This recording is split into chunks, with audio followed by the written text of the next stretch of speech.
Bienvenidos a este nuevo espacio donde hablamos desde el corazón. Hoy abrimos una nueva conversación necesaria, cómo hablar de la pérdida con un niño. No siempre es fácil encontrar las palabras ni el momento adecuado. Por eso, en este episodio aprenderemos cómo acompañarlos en su dolor, cómo ofrecerles palabras sencillas para comprender lo que sienten y sobre todo cómo estar presentes para que no enfrenten solo sus miedos. Porque en medio del duelo lo que más necesitan no son respuestas, sino sentirse escuchados, abrazados y profundamente amados. Para ello, hoy nos acompañan Diego y Alejandra, profesionales de la unidad de duelo UNAME, quienes compartirán con nosotros su experiencia, sus consejos y sobre todo su mirada humana sobre cómo acompañar a los niños en estos momentos tan sensibles. Muy buen día a todos. Mi nombre es Diego Fernando Narváez, coordinador de la Unidad de Apoyo Emocional y Espiritual UNAME, y hoy nos acompaña Alejandra Ordóñez, psicóloga de la unidad. Hoy traemos un tema muy interesante que se relaciona al duelo infantil, a lo que implica las pérdidas, perder algo importante para un niño, cómo lo vivencian y qué diferencias hay entre un duelo de un niño y el de un adulto.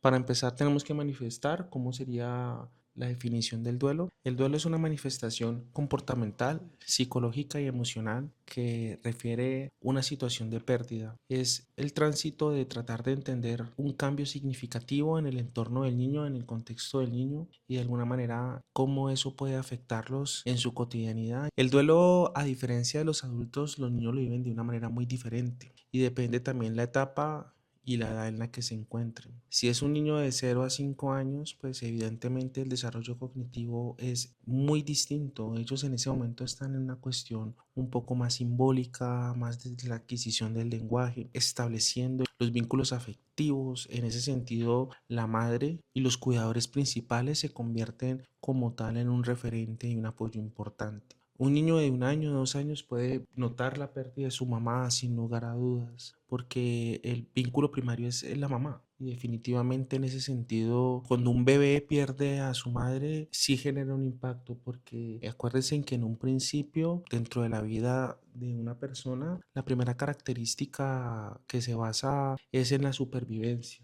Y la mamá representa eso para el niño. A partir de ese mecanismo fisiológico, evidentemente se empiezan a desarrollar el vínculo afectivo, ese vínculo de unión que une a madre e hijo. Entonces, cuando un bebé pierde a su mamá, es un impacto bastante fuerte. De hecho, se nota muchísimo dentro de la vida psicológica cuando una persona crece con una ausencia maternal. Entonces, dentro de la experiencia, Alejandra, ¿qué tipo de consecuencias puede tener que un niño pierda a su mamá a temprana edad o que tal vez no haya tenido la posibilidad de conocer o que de alguna manera de pronto esa persona no puede estar dentro de su contexto de vida? Vale, muchísimas gracias por la invitación. Como mi compañero lo dijo, mi nombre es Alejandra, psicóloga de la unidad. Y respondiendo a la pregunta de qué significa para ese menor perder ese primer vínculo afectivo y esa figura de apego, sin duda hay una serie de manifestaciones en su vida afectiva y en la forma como evidencia su figura de apego respecto a la ausencia de la misma. Asimismo, quiero agregar que indiscutiblemente de las pérdidas y del proceso de lo que se ubican los niños según la edad, es también el concepto de la muerte para cada uno de ellos. En esa primera etapa, en la etapa preescolar y más pequeña, aunque los niños no comprendan bien del todo el concepto de la muerte, es necesario hablar de ella, de acuerdo a ese desarrollo mental del menor. ¿Listo? En una etapa más adelante, una etapa escolar, pues el menor empezará a entender la muerte de un significado más definitivo y literal y podría acompañar más la parte de las emociones en ese proceso de duelo. Ya hablando pues de una preadolescencia y adolescencia, pues ya hay una mayor concepción y una comprensión más realista de la muerte y asimismo una reflexión sobre el sentido de la vida y la muerte. Eso quiere decir, Alejandra, que cuando un niño pierde a un ser querido, sabemos que la pérdida es tangible, ¿no? No solamente es algo simbólico, perder a un ser querido es perder a alguien en términos también tangibles, es decir, no se vuelve a ver a esa persona, no se vuelve a escuchar, entonces para un niño es difícil entender esa concepción. Entonces aquí hay que tener mucho cuidado con el tema fantasioso, ¿no? Y muchos padres intentan, digamos, minimizar el dolor. Es importante entender que, como lo decía Alejandra, la manifestación de las etapas de vida depende mucho también cómo se vivencia el duelo. Vamos a vivirlo en tres etapas principalmente. Cuando hablamos de 0 a 5 años como concepción y como lo decíamos antes, todo funciona desde la adquisición del lenguaje y el conocimiento muy primario de lo que es la vida. Entonces, el vínculo en este caso empieza a cambiar, de dejar de ser de supervivencia y empezar a visualizar desde sus ojos cómo funcionan las cosas. Entender el concepto de la muerte es un concepto que no es fácil de entender, evidentemente porque los padres siempre van a tratar de esforzarse por darle la mejor vida o la mejor forma para que ellos puedan interpretar las diferentes cosas que suceden en la vida. Entonces, muchos padres minimizan el dolor o intentan tratar de que el impacto no sea fuerte, y dentro de esas medidas de pronto se puede reforzar lo que es el concepto fantasioso del niño. Por ejemplo, si yo le digo a un niño de 0 a 5 años que él se fue a dormir o se fue de viaje, ese tipo de cosas pueden generar una mala interpretación, porque pues de verdad ellos van a creer que se durmió o que se va de viaje, y la pregunta que sigue va a ser cuándo va a volver o cuándo va a despertar. También ahí se puede generar miedos inconscientes. Y si yo me llego a dormir, ¿eso significa que me voy a morir? Entonces, no es fácil explicar de alguna manera el concepto de la muerte profundamente, pero ahí la recomendación sería ser honestos, decirle las cosas tal cual como son, y cualquier pregunta que el niño tenga, pues responderle con la mayor sensibilidad, sin nunca decirle cosas inciertas o que puedan implicar una confusión. Pasemos a la segunda etapa, que es básicamente de entre los 6 y los 9 años. Entonces, aquí es donde empieza un concepto muy importante, y es el concepto que define el duelo, y es lo irreversible. Hay de duelos a duelos, pero el duelo de la muerte tiene un concepto que es lo irreversible. ¿Qué quiere decir eso? Que no hay vuelta atrás. Después de que una persona fallece, ese básicamente es el destino final. Entonces, entender lo irreversible es entender en gran parte lo que representa el duelo por muerte de un ser querido. ¿Eso qué quiere decir? Que emocionalmente el niño tiene mayor capacidad de conexión, de interpretación, de observación. Entonces, a esa edad, de alguna manera, ya el niño puede lograr entender, pero con ello aparecen los miedos, las fantasías mágicas, mucho más reforzadas de las que hablábamos anteriormente. Entonces, aquí también hay que tratar de ser muy claros en relación a lo que significa la pérdida, permitirles a ellos hacer parte de este proceso. El ritual funerario es importantísimo para poder lograr generar una especie de despedida. Eso tiene unos protocolos que tienen un sentido altamente simbólico. Entonces, si de pronto usted como padre proyecta el miedo hacia su hijo o trata de evitarle su dolor, pues básicamente lo estás encerrando en una burbuja que lo desconecta completamente con la realidad. A los niños hay que hacerlos partícipes, ellos también tienen el derecho de despedir a su ser querido, a su abuelita, a su papá, a su mamá, incluso a su mascota. Son relaciones y tienen vínculos, entonces en ese sentido, como forma responsable debemos de hacerles partícipe, que ellos puedan de alguna manera también decir lo que tengan que decir, expresar lo que tengan que sentir y acompañarlos como se les debe acompañar. Entonces, en esa etapa, Alejandra, de los 6 a los 10 años, el niño empieza a manifestar otros duelos diferentes de la vida natural, ¿no? Por ejemplo, entrar al colegio, por ejemplo, en el colegio ya empiezan a notar que no son los reyes ni las reinas, sino que hay otros niños más, entender lo que es el concepto de la sociedad, entender que también se pierden exámenes, materias, otros duelos que no son, digamos, irreversibles como el de la muerte, pero que empieza la vida a mostrarte de que los duelos también hacen parte de la vida, ¿no? Y que por más que los padres traten de cuidar a sus hijos, pues es inevitable que en algún momento tengan estas situaciones. ¿Tú cómo lo percibes? Efectivamente, Diego, hay unos duelos que también acompañan esa parte fantasiosa y que de una u otra forma hacen que ese niño prepare el proceso de adaptación, el proceso de resiliencia, de fortalecer sus emociones. Quiero rescatar antes algo y es qué significa para el niño ese proceso fantasioso de la muerte. Primero recordemos que el niño tiene un pensamiento mágico distinto al pensamiento lógico del adulto.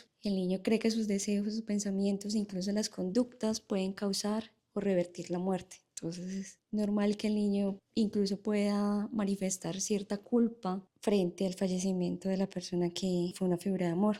Personifican la muerte y la imaginan como un personaje. en ese mundo simbólico y real. Lo que tú decías, la reversibilidad del concepto de la muerte, es pensar de que se está dormida, se está de viaje o que la persona puede regresar. ¿Cómo podemos ver esto como padres en el juego simbólico que puedan tener? A través de muñecos, historias, dibujos o incluso desde el discurso que puedan recrear sobre la muerte. ¿Cómo también podemos rescatar las expresiones de fantasías que puedan crearse a partir de ello y las preguntas que puedan salir de esto? ¿Cómo podemos acompañar al niño en este proceso? Escuchar sus fantasías sin disminuirle, digamos, su validación y su realismo. Nombrar la muerte con claridad. Debemos realmente hablar de la muerte con los niños sin utilizar eufemismos o palabras que puedan confundir ese pensamiento mágico. Favorecer el juego simbólico y, como tú lo decías, permitir esos rituales que hagan que el niño, frente a ese pensamiento mágico, también pueda obtener una realidad sobre lo que está sucediendo y más sobre la muerte. Muy bien, entonces es importante reconocer todo este tipo de situaciones, reconociendo que la misma vida tiene diferentes duelos por abordar y elaborar.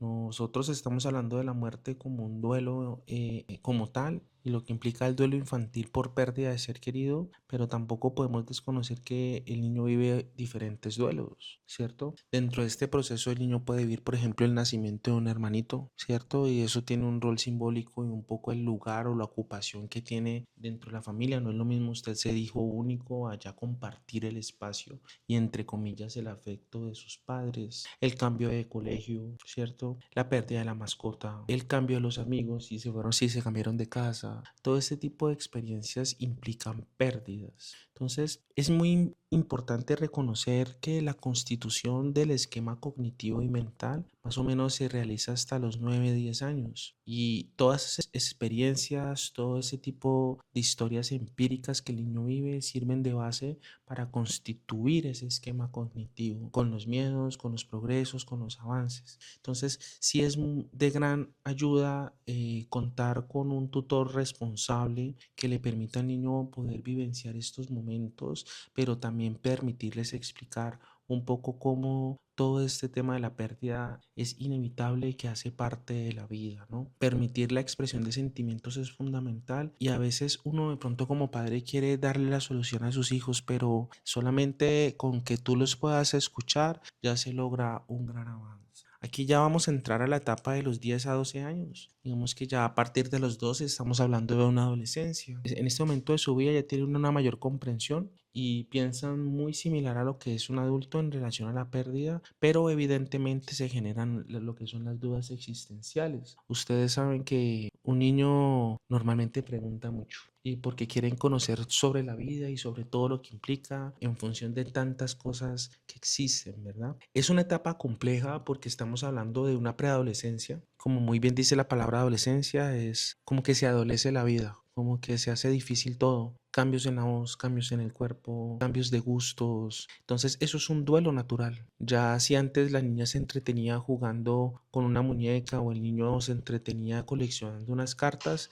pues resulta que ya eso puede que no sea de su interés, ¿sí? Entonces hay unos cambios comportamentales, emocionales, psicológicos. Y si la pérdida llega a ocurrir en este momento, obviamente entre los 10 y 12 años, pues evidentemente es un fuerte golpe a lo que tiene que ver con su forma de concebir la vida, una crisis en función de su propia identidad. Siempre hay una sensación del abandono. Eso es un miedo inconsciente que afectivamente en algún momento nos toca a todos. El proceso de la pérdida en la preadolescencia evidentemente afecta sin lugar a dudas el tema de su identidad, ¿no? Y la manera de conocer y conectar con el mundo. Básicamente bajo esos criterios entendemos el duelo infantil. Es decir, no se puede hablar del duelo infantil en términos generales porque depende muchísimo en qué etapa tenga la pérdida. Si es el caso de un ser querido, pues evidentemente entendiendo la concepción de lo irreversible, pues evidentemente las manifestaciones dependen mucho de las etapas que se viven. Pero si estamos hablando de otros tipos de pérdidas, pues evidentemente el acompañamiento y la explicación a su momento podría ser de mucha utilidad. Cuando hablamos de preadolescencia, Alejandra, estamos hablando de una etapa que es crítica y que tiene diferentes cambios y manifestaciones en relación a la concepción de la vida. Un preadolescente empieza a pensar de una forma mucho más íntegra y empieza a visualizar la vida con unos matices y unos detalles mucho más profundos a la inocencia de un niño, ¿verdad? ¿Qué situaciones pueden acompañar un proceso de duelo en ese momento? ¿Y por qué para un chico de 10, 12 años esto puede representar un reto dentro del proceso de asimilación y elaboración de duelo? Sin duda, Diego, hay que tener antes en cuenta algo y es esa búsqueda de la identidad y el pertenecer a un grupo. Recordemos que ese adolescente ya ha fomentado y formado una identidad basada en apegos y en meras figuras. Además de ello, digamos, además de que tiene obviamente una comprensión cognitiva mayor, si pudiera representar, digamos, también una ambivalencia en esa reacción emocional y en esas conductas que se están construyendo. Tú mismo lo decías, adolece de ser adulto, pero también adolece de ser un menor de edad. Ahí la búsqueda de la identidad, la independencia y el pertenecer a hace que todo este proceso de duelo pues se manifieste de una manera más compleja. Evidentemente, como ustedes logran visualizar, pues es imposible generalizar porque cada caso es diferente. El temperamento es algo natural y es algo que pertenece a cada uno. No existe una persona igual a otra. Por más que los duelos sean similares o que haya manifestaciones parecidas, cada persona, cada chico desarrolla su personalidad en su propio estilo y su forma. No es lo mismo usted perder a un ser querido por una muerte violenta a perderla por un accidente. No es lo mismo usted perderlo por un suicidio o por una enfermedad larga y prolongada. Cada pérdida implica un proceso de desarrollo diferente y el impacto emocional que sugiere este tipo de pérdidas pues generalmente funcionan de una manera distinta. Por ejemplo, si hablamos de un acto violento, generalmente al nosotros pertenecer a una sociedad donde la violencia tiene un alto nivel de predominancia, en muchas ocasiones muchos chicos en consulta manifiestan reacciones agresivas y tomar por propia mano venganza. Ahí también está un poco el lugar fantasioso, ¿no? Tuve una vez en consulta un niño que me decía, cuando yo sea grande, yo me voy a encargar de esa persona que le hizo daño a mi papá. Entonces, ese tipo de cosas prolongan un poco el tema y la cadena de la violencia, ¿no? Porque, pues, desafortunadamente la teoría de la violencia dice que la violencia genera más violencia. Cuando la pérdida es por un accidente, se empieza a generar muchos miedos en relación a la manera de concebir un poco la vida, ¿no? El sentirse tan vulnerable, el sentir que salir a la calle puede ser peligroso, el sentir que subirse en una moto, en un carro puede generar un accidente, es algo que también genera ciertas situaciones de estrés. Ese tipo de temas es importante tratarlos en consulta profesional, porque pues la muerte por accidentalidad es un duelo súbito. Eso es como usted decirle, papá, nos vemos después de clase y usted regresa y ya no está. Es algo muy difícil de interpretar para esa mente tan joven. Y dentro de la concepción misma de la elaboración del duelo, tenemos que ser muy claros en relación a cómo se acompaña al chico, a la chica, y en ese sentido tratar de entender de que este tipo de cosas pueden pasar, pero no necesariamente obedece a una generalidad. Cuando es por un tema de suicidio, el tema es bastante fuerte porque el suicidio muchas veces corresponde a una estrategia de afrontamiento de una persona que puede estar pasando una depresión y que considera esa opción, como lo hablaba mi compañero Edwin en anteriores podcasts sobre el suicidio y cómo esto puede generarse por diferentes razones, ¿no? Es como entrar en una lucha contra ti mismo. Entonces, ¿cuál es el peligro del suicidio en un adolescente, en un niño? Es que la historia puede repetirse y él puede ver como un referente, porque acuérdense en que los niños ven modelos, no solamente desde lo parental, sino desde los adultos cercanos. Entonces esos niños son ejemplos y modelos y estrategias de cómo poder conllevar la vida. Entonces, ¿cuál es el riesgo de que si hay una persona que el niño conoce que toma una decisión de quitarse la vida, eso también puede representar como un ejemplo o como una forma de responder ante una situación de adversidad? Entonces, cuando este tipo de duelos sucedan, es muy importante tener mucha claridad, hacer el acompañamiento inclusive profesional para que el niño entienda que la situación de que pasaba esa persona es una situación muy personal, no entrar en una cuestión de un cuestionamiento, pero sí una orientación clara que permita dar una resignificación y que corte esa línea de la repetición del suicidio que es de alto nivel de riesgo. Y cuando ocurre en forma de una enfermedad, sí es importante hacer el niño partícipe. Si algún abuelo, un tío, los padres, un hermano se encuentra en una situación de enfermedad, es permitir al niño estar en contacto, entender un poco también lo que implica el concepto de la solidaridad, del acompañamiento, del apoyo a esa persona. Creo que ese tipo de cosas permiten que el niño pueda llevar el duelo desde el preduelo, ¿verdad? Desde la preparación antes del fallecimiento. Es un duelo desgastante, es muy difícil, pero aquí es donde entra el concepto más importante dentro de lo que les he podido manifestar Alejandra y yo, y es que el niño tiene un tutor. Tiene un padre o una madre que está a su lado. Entonces, la pregunta sería, Alejandra, ¿qué rol tendría el papá y la mamá en caso tal que ocurra una situación familiar como la pérdida de un ser querido? ¿Qué tan importante es la elaboración del duelo para el niño, teniendo en cuenta también la elaboración del duelo del adulto? ¿Cómo influye el dolor del adulto? ¿Cómo influye la interpretación del adulto en relación al duelo? ¿Y cómo esto puede impactar como tal al niño emocional, psicológicamente y comportamentalmente? Sin lugar a dudas, Diego, el rol de los padres o de figura de cuidador principal que acompaña al menor puede jugar dos papeles. El primero es fundamental porque requiere que sean figuras que favorezcan la seguridad emocional y las herramientas de afrontamiento. Sin embargo, a veces, como esas figuras parentales, hacemos que nuestro duelo pase a segundo plano y no le permitimos a los menores, adolescentes o preadolescentes un lugar que brinde seguridad y contención. Entonces, frente a ese rol de padres, ¿cómo funciona? Brinde un espacio de seguridad y contención. Listo, permita que el menor gestione y transmita su proceso de duelo. Hable con claridad y honestidad. Valide y acompañe las emociones y tenga en cuenta que esas emociones que está viviendo el menor son distintas a cómo usted las puede ir afrontando y sea modelo de afrontamiento, permítase usted también sentir y enseñar a través de su propio sentir. Quizás también dé ese permiso para que ese menor siga viviendo a través de lo que usted considere le fomenta ese espacio para expresar de emociones. Finalmente, acompañar a un menor de edad o un preadolescente durante el proceso de duelo es un reto para la figura de cuidadores y para padres. No solamente es una etapa de cambios físicos, emocionales, sociales, de identidad, de reconocimiento, sino también es una forma en la que se relacionan con los demás. Un camino práctico para ese proceso es ofrecer de verdad una escucha, de sostener, es ofrecer un modelo saludable de afrontamiento y garantizar la seguridad emocional en ese adolescente que permite entender el tránsito de la muerte como parte también de la vida. Bueno, entonces queda claro que el modelo parental es una guía orientativa para la elaboración del duelo de los niños. Muchas veces aquí nos pasa mucho que el papá a veces se preocupa más por la pérdida o la reacción de su hijo que por la propia manifestación propia que implica la pérdida para el adulto, ¿no? Entonces yo siempre les digo, si ustedes tienen la intención y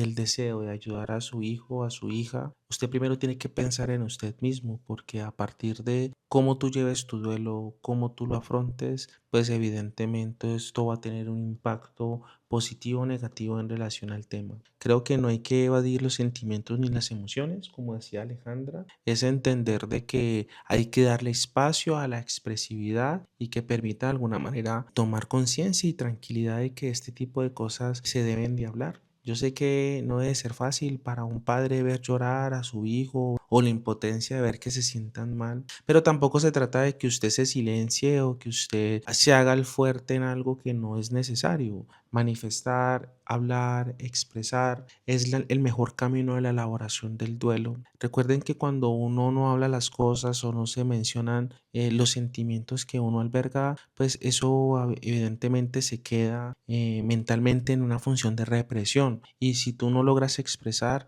tu cuerpo se encarga de hacerlo por ti. Eso se llama somatización. Entonces, tú tienes que intentar ser muy honesto, no solamente con el niño, contigo mismo, como padre. Entonces, para finalizar, unas recomendaciones en relación a cómo acompañar a los niños en su momento de pérdida. Como lo hemos hablado anteriormente, hablar con honestidad y claridad, usar palabras simples, murió en lugar se fue a dormir o viajó, como lo decíamos anteriormente. Evitar metáforas. Validar la emoción del niño es permitir que si el niño se siente triste, con ganas de llorar, enojado, con miedo, es importante dejarle y permitir expresar esos sentimientos.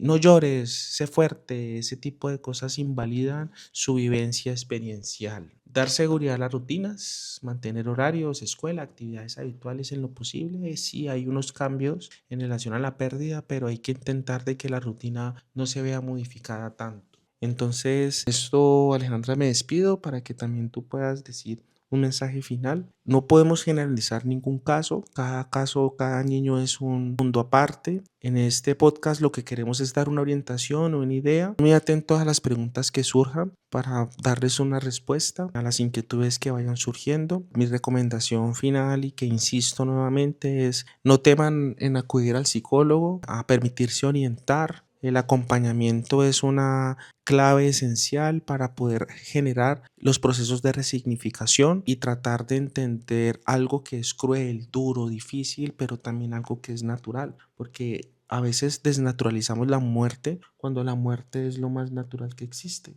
Y sé que las circunstancias cambian mucho el contexto, pero la muerte hace parte de la vida, así nos cueste aceptarlo. Entonces, este tipo de cosas ustedes deben de conocer y prepararse, porque uno nunca sabe qué día nos pueda tocar a nosotros. Muchas gracias por la escucha. Aquí Alejita te dejo entonces para que puedas decir lo último. Vale, Diego, muchísimas gracias. Efectivamente, recordemos como papás que nada más importante que comunicar con la verdad y la sencillez, y es acompañar ese discurso del menor, escuchar cómo lo dice. Recuerden que cada caso es puntual, responder las preguntas que sean necesarias las veces que sean necesarias, valide sus emociones, estén pendientes de las conductas de riesgo, las conductas que, digamos, nos den una señal de alarma de que ese proceso de duelo no está siendo, digamos, favorable para el menor. Favorezca la expresión simbólica, la que sea de ayuda para el menor y para ustedes. Permitan la participación de ese menor en los rituales familiares que acompañen la pérdida, o incluso poder